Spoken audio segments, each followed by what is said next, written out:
What is up, DW Nation? You already know what time it is. It's that day in the week when you see me on your screen on Thursdays. You already know what's popping. Yes, it is the AEW Dynamite Recap, but this week is the Beach Break Recap. We had big things going on tonight. The AEW Tag Team Champions' #1 contenders have been revealed. We also had a banger of a main event with some of the best wrestlers in the world. And also, we got a huge debut on AEW Dynamite last night. So without further ado, I'm Kevin Jones, the Disciples of Wrestling, and let's get down to it.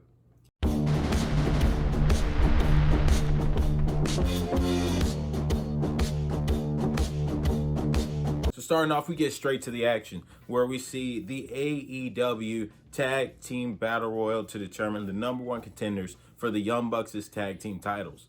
Now, the action just came out fast and furious, as when the Young Bucks were the last to make their entrance out to the ring, they ended up diving on all the tag teams that were outside the ring. And then we get straight to the action. We start early. The Young Bucks start to maybe get some momentum, but Mac Jackson got eliminated early and Nick Jackson got eliminated in the middle of the match.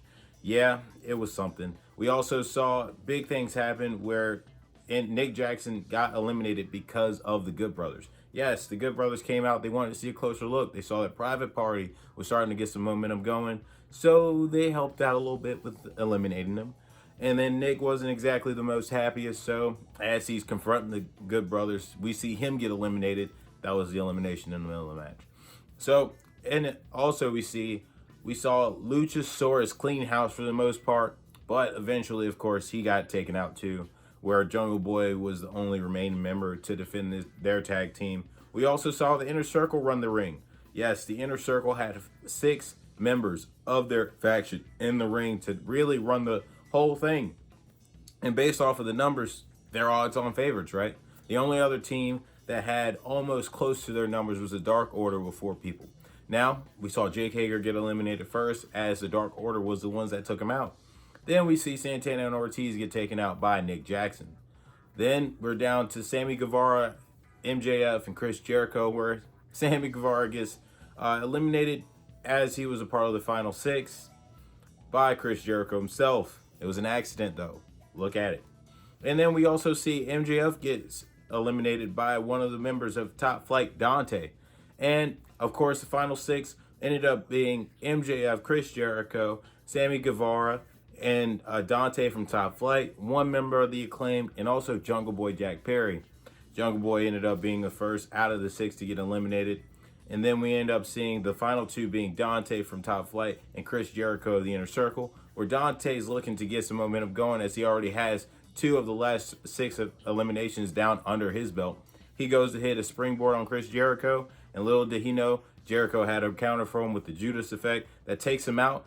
And we're down to the winners of being Chris Jericho and MJF to be the #1 contenders for the Young Bucks' tag belts at Revolution. Next up, we get an interview by Tony Schiavone on the TNT champion, Mr. Darby Allin, and the Icon Sting. Well, during the middle of this, in the beginning, we actually see Team Taz interrupt them on the Titantron, as we got the news that they were actually kicked out of the arena due to their actions last week of attacking security.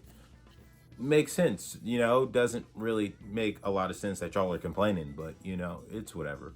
Anyway, we see Taz actually break down and say that Team Taz in full will actually be in the arena ringside next week when Darby Allin defends his TNT championship against Mr. Joey Janela. Yes, the bad boy himself.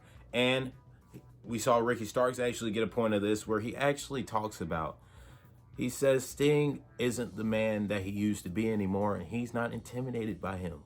Well, that's when Team Taz actually deuces out, lets them know that they'll see them next week, and we see Sting take over this interview. And that's when he informs us that he will also be ringside for this TNT Championship match to even odds and make sure Team Taz is not involved. And he lets him know that Ricky Starks, he's coming with a receipt just for you, sir, saying that you don't think you see the same Stinger anymore. Well, he's going to prove it.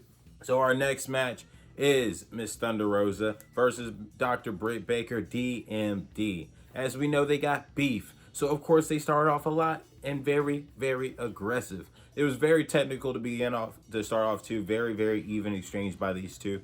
But we actually see Britt Baker start to take control as she goes outside of the ring. But of course, she lets off the gas. Why do these people don't learn, boy? She lets off the gas, and that's when Miss Thunder Rosa takes control, where she throws her into the barricade. And eventually, she does this dance outside the ring with Britt. And eventually, they work their way up to the entrance stage. And that's where she hits the Death Valley Driver. So she ends up bringing her into the ring. And then we see Britt bring the momentum back to her way as she hits a bunch of big moves. First, we ended up seeing her hit the white noise. Yes, calling it the Sheamus boy. Then she hits the curb stomp, calling it to Mr. Seth Rollins. And then we see her go for a crucifix pin after the kick out into a lockjaw, where Thunder Rosa rushed her way to the bottom rope. Well, towards the end of the match, we see Miss Reba get into the ring while the referee is distracted watching Britt Baker and Thunder Rosa. We see her rip off that middle turnbuckle. And as it is now exposed and Britt now knows, she ends up swinging Miss Thunder Rosa face first into it, knocking her out to where she puts in the lockjaw. And of course, since she's knocked out, she's non-responsive. So that means this is a win in the wins column for Miss Britt Baker. So our third match of the night, we actually see Matt Hardy and Hangman Page make their very, very confusing tag team against Chaos Project, where we actually see before this match even happening, we see what happens last week when the whole motion of this match ended up happening, where of course Hangman was in Mr. Matt's locker room getting dressed, about to go home. And of course we see where Matt makes the proposition of, what if you iron this thing up with the Dark Order? How about we get some revenge on the Chaos Project, but only if I can be your tag partner? Hangman says, all right, but only one off. And then, of course, we see this, we get to the match. Let's get to it, where we saw actual great chemistry by Hangman and Mr. Matt Hardy. But, of course, I mean, they both tag team specialists, if we're being real. But, of course, we see Hangman take the spotlight and control majority of this match. And, of course, Big Money Matt is Big Money Matt, where he tags himself in and hits a twist of fate and gets the win for the team. Hangman ain't exactly happy, but he celebrates anyway. Next up, it's wedding time. Yes, we see Penelope Ford and Kip Sabian's wedding. It is about that time. We got Miss Vicky Guerrero walking out Kip Sabian, and then we see Mr. Jerry Lynn walk out Miss Penelope Ford, and their mister is the sinister Mr. James Mitchell. What can go wrong? Well, not much really. Actually, this was a very standard wedding. We saw wrestling vows like no other. But it didn't pick up until we actually saw the toast by the best man, Mr. Miro. As he was, of course, celebrating, letting everybody know, I do these weddings often, you know what I'm saying? And, of course, as this happens, he notices a little present in the bag. And he goes to attack this present, as, of course, we know his history with these things. He attacks it, and he realized ain't nothing in it. And it was an actual gift from Charles. And then he makes Charles clean it up. And Charles, boy, he's smart. So Charles actually handcuffs Miro's ankles to the ring post. And then, of course, he goes after Kip Sabian. Because, of course, the deal was he's Mr. Miro's butler until the end of the wedding. Well, it's the end of the wedding. So he attacked Mr. Kip Sabian, and Miss Penelope Ford and Kip Sabian do get some offense in on him until we see Mr. Orange Cassidy pop out of the wedding cake. Yes, he did. And then we see Orange Cassidy and Chucky T go after Kip Sabian, where Orange Cassidy ends up hitting, all pun intended, the beach break. So our match before the main event is Lance Archer versus Eddie Kingston in the Lumberjack match, where to start off, we actually saw Lance Archer and Eddie Kingston attack the Lumberjacks. I think they misunderstood this match. But we did get a heck of a spot with Lance Archer making an outside dive onto everyone. And then, of course, we start to get to the real action, the nitty-gritty between these two, where, of course, the family gets involved. We see the bunny get involved and hop on Lance Archer's back, which set up Eddie Kingston for a great Mr. Backfist on Lance Archer to really get him into this match. Later on, we ended up seeing Butcher and the Blade try to get involved and then bring in, of course, a table to hopefully take out Archer to help out Eddie Kingston. Before this even comes to fruition, we see the Bears, the Country Bears. Yes, that's the thing. They are a development team on AEW Dark, and they look madly impressive just in these few moves that they hit. They take out the Butcher and the Blade, which set up Lance Archer to hit Blackout to beat Mr. Eddie Kingston. Now, it is time for our main event. Yes, we see the Good Brothers and Kenny Omega versus Jon Moxley, Pac, and Phoenix. Yes, this is a match made by the wrestling gods.